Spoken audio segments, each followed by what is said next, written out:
Defining the contract management team. Okay, so let's talk a little bit about contract management officer and the contract director or contract management. So the point here is to make a distinction between contract manager and the contracting authority. We will talk also about the skills and capacities and the role of advisors. So let me catch up with this slide again. I was saying we need to make a distinction between the contract officer and the contract manager. Okay, the contract manager will act by delegation. It's a professional in charge of helping the procuring authority in managing the contract. The contract officer is the person that is representing the authority, personifies the contracting authority. And so there should be delegation to the contract manager, but there will be always decisions that are reserved to the authority, represented by the contract officer. So contract officer, there is only one contract officer. The contract officer will not have time to manage the daily contract. Okay, so for that we need a contract manager. The contract manager can take decisions, but to a limited extent. Some decisions will be reserved to the authority, and some decisions will be even reserved to the central agencies going upstream. A contract manager needs a strong interpersonal managerial and communication skills, ability to solve problems, and good administrative skills. Okay, and a relevant technical background. Okay, so defining the management team. So we need a team, we need more resources, not only one person. We talk about the skills and capabilities of such a team, and some comments about bringing in advisors, the possible role of advisors. When should I define the team and set up the team? We need to, or we should, involve somebody that will be in charge or participating in contract management. We need to involve this person in the project preparation. I mean, during project preparation, project appraisal, and especially during structuring and tendering, the project team in charge of the transaction should incorporate, invite, count with the presence of the contract manager or somebody that will have a relevant role in managing the contract during the life of the contract. Okay. This could be ensured, this continuity, because the idea is to capitalize on the knowledge of the PPP process from the beginning. Okay, this could also be met, this objective, by defining as a contract manager somebody that is leading or co-leading the project preparation, appraisal, structuring, and tender. Okay, so we would be doing the opposite. We will just put the person in charge of leading the project into the role of contract management after contract signature. Or, as a second best, have the project leader, ideally, the project leader that is in charge of preparing and executing the transaction, accompanying the contract manager in the first year or something like that. So everything that we are looking for is capitalizing on preparation and tendering phase. Okay, we want to retain this knowledge to be applicable into a proper management of the contract. And the team, which should be the structure, which should be the size. Okay, obviously, it depends on the specific of the project, it depends on the complexity and size of the project. We will see now that we have a number of needs in terms of capabilities, and theoretically, all of these capabilities can be hired from the market by means of a technical assistance. But ideally, the contract manager should be really a person fully involucrated and part of the procuring authority. But how to organize this? Okay, there are countries that have what we call contract management units. Specific units dedicated exclusively to contract management. So the unit itself will be managing a number of different contracts. Typically, it will be at least one person that will be almost fully dedicated to a particular contract. No? But a big number of the resources in terms of expertise, capabilities, etc., will be shared among different contracts. Or we can build up a specific team for a particular project, which is the most common. And typically, this is being done by means of hiring advisors from outside.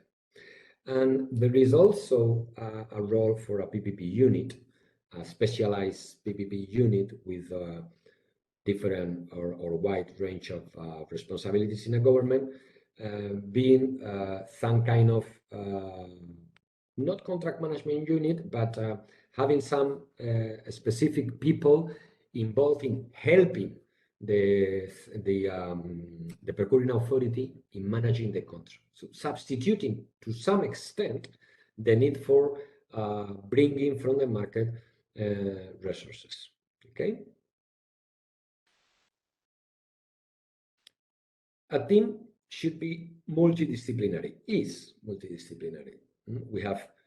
We need technical skills, financial expertise, legal expertise. From technical, we need very specific sectoral expertise, regulatory expertise, environmental expertise.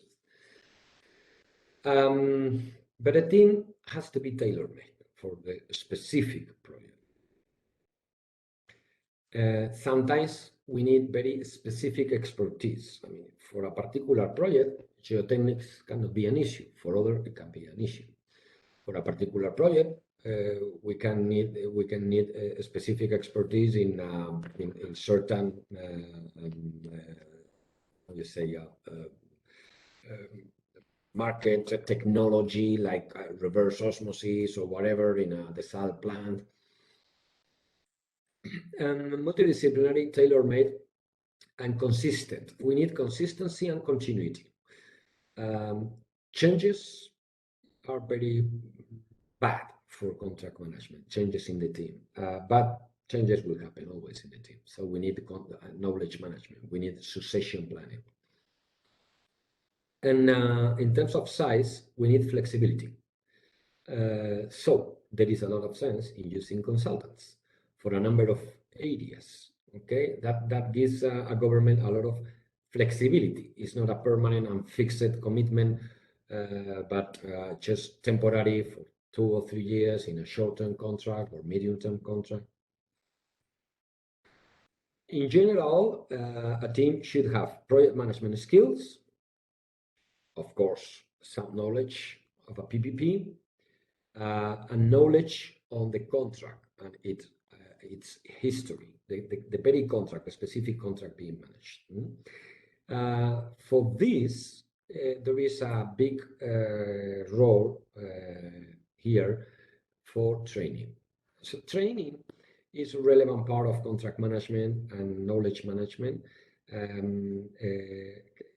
Training, I mean, when we are managing a contract, we should have in place materials to train new people that are coming to the team in the history of the contract, in the decisions that were made, how it was the tender, why did we decide to do this or this other thing, and things like that. Okay, but also training is important to train the team in a specific skills, for example, contract management skill, project management skills.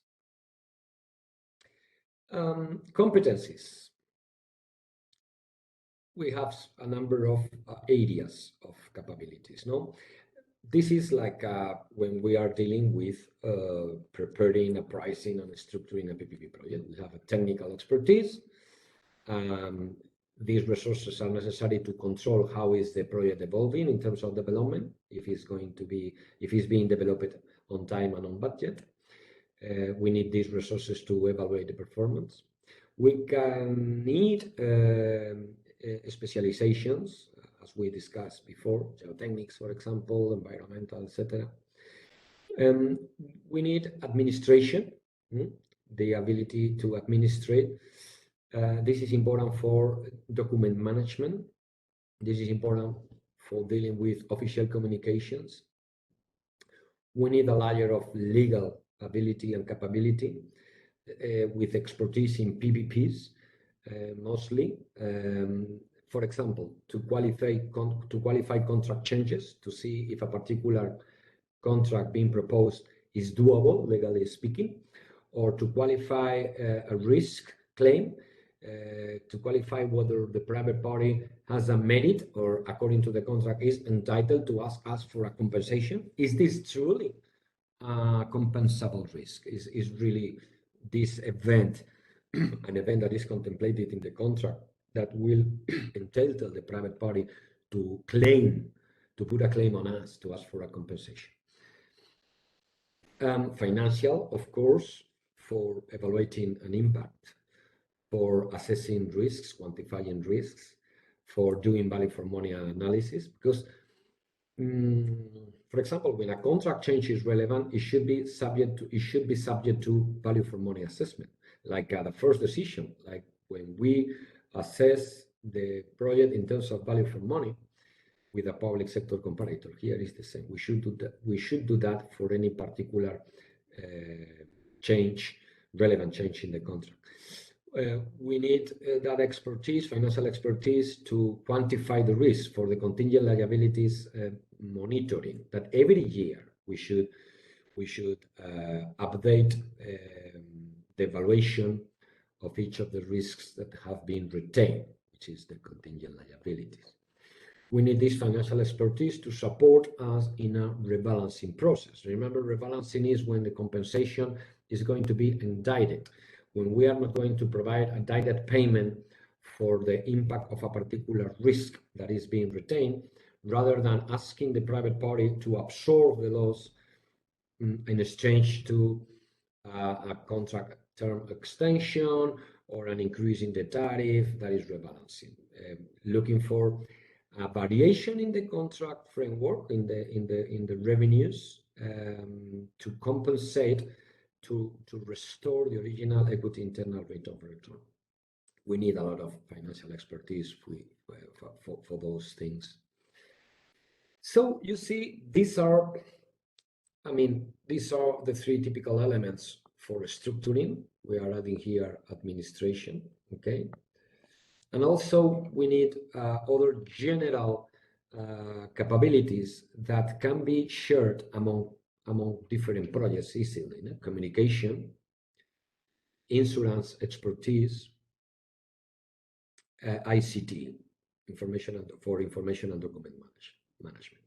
So some of these capabilities can be contracted to consultants through a technical assistant. And this is something that can be done in a number of manners. How can we incorporate advisors? Well, the first thing here is whether we want a technical office, a technical assistant integrated in a technical office. So it's like a PMO, a project management office, where we are externalizing the coordination of the different layers of expertise that we need, or whether we are going to centralize coordination and hire the financial expertise, the legal expertise, etc., separately. Okay, technical support, technical expertise, it's not rare that it's independent, but financial and legal, like in structuring, is very commonly, there is a lot of synergies in having these two areas of expertise put together and contract them jointly. Even if we decide to centralize the coordination and have different contracts, financial and legal is good to have it in one single contract. Another thing that we should take into account when bringing advisors into the contract management arena is to differentiate between tasks that are ongoing, continuous, constant, and others that are episodic. Mhm. Why I say this? Because for certain things like rebalancing, for risk management, not risk management, sorry, claims management, claims coming from a risk that has been retained, or for a relevant contract change, is not something that is going to happen every day or every month, or we hope so, no, or even every year. But so what we need is to build in flexibility, to have some kind of framework agreements. Framework agreements. So for a certain period of time, for example, 3 years, 4 years, we have available a team of experts that will be acting on demand, on call. But we have fixed already the price, the cost. We can have couple of meetings per year, so those guys or that external team is not losing the track record of the project, is familiar with the relevant things of the project, and is always ready to jump into the project on demand to help for any of these episodes. Okay, but there are other areas of external support. Think about monitoring engineering during the construction period, that really we need full access, full time service being provided day by day. No? So that's a different story.